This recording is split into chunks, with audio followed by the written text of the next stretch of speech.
Luciana, Silvana, Enzo, Rocío, Gilcia, Santiago.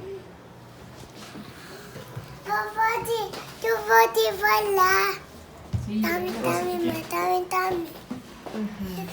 Tami. Okay. One of the main attributes for those who aspire to success is how to handle criticism. In fact, successful people know that receiving criticism from an intelligent person is 1,000 times better than receiving compliments from an idiot.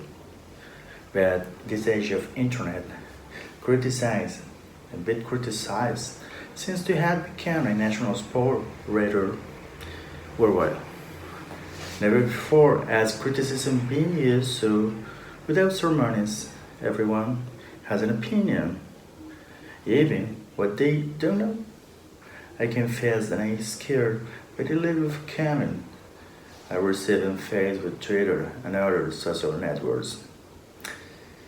This reminds me the history of nurturing violinist Al Bull, who played the violin since he was 4 years old.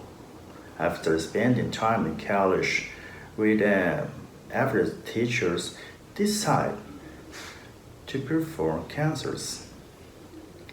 In Italy, a Milan newspaper wrote, "O is a poorly trained musician and is a diamond, the center of the rose stage in Polish.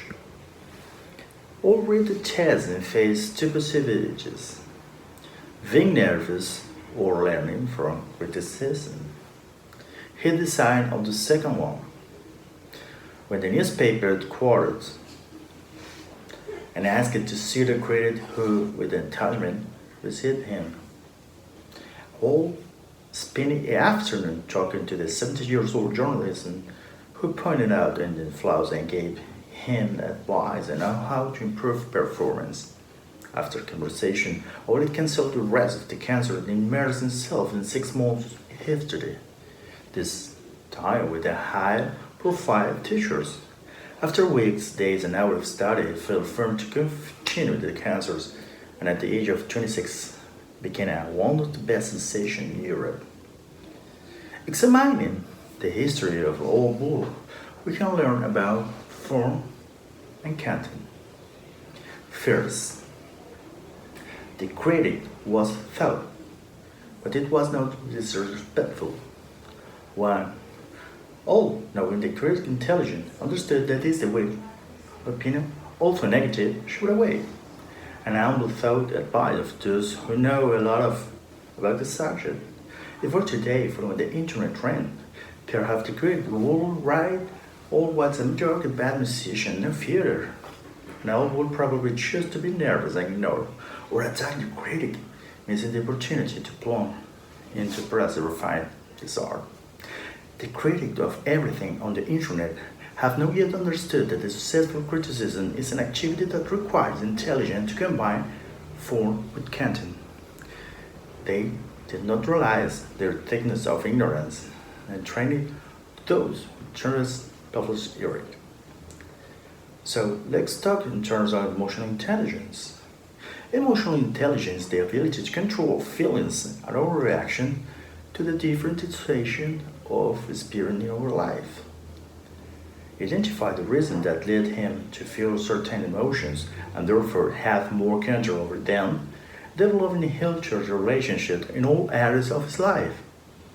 Using emotional intelligence in social networks is applying this skill to the online universe. That is, take a deep break and think twice before sharing information or responding to comments from other users. Many people who fail to assimilate the comments and criticism can develop anxiety or depression, and who already suffer can make their situation worse. But the use of social networks does not lead directly to depression, nor will the criticism we receive in them lead us to suffer depression. What can really impact us is the way we interact in the social network and in the real life. One of the biggest differences in the life of teenagers and young adults today, compared to previous generations, is that they spend much less time connecting in person with friends their age and more time connecting electronically, mainly through social networks. Some experts see it increase in depression as evidence that the connection that social media users form electronically are less emotionally satisfying, so they feel socially isolated. The less you are connected with human beings in a deep, unimpeded way, the less you will get benefits in the social interaction, says the psychologist. The more superficial is, the less likely we may feel connected, which is something we need. In social networks, most users show their success and entertainment and make their mood defeat and effects. This analysis consigned another one published by July in Behavior Information Technology by the team of there is a positive correlation between passive use of Facebook, in particular under perception with the scale vacation business shopper and compare why everything is said and may often is gray.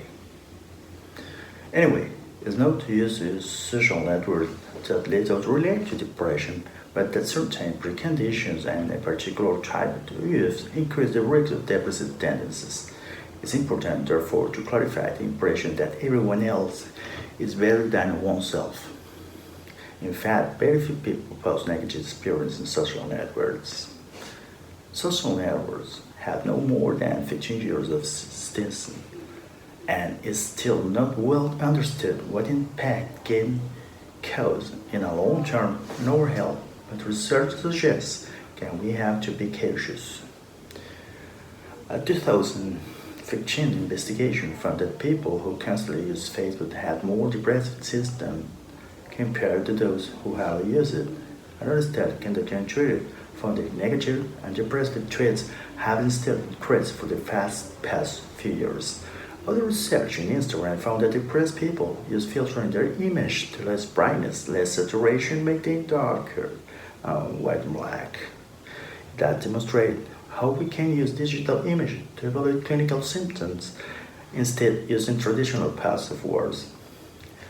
We do not have to lose sight of the fact that nothing is free on the internet, and the social network depend our attention to assess and monetize. They need to spend as much time possible with it then, and we'll do everything to do so.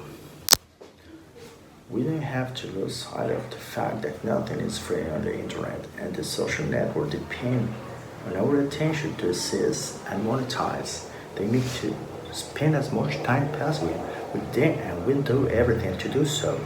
It's so good that you reflect how much time do you use network per day, how many times you are updating your feed in search of something to not get bored, and what are your digital habits. An analysis of digital behavior will help you to take control in our lives. It's your time to think. It's your time to do so.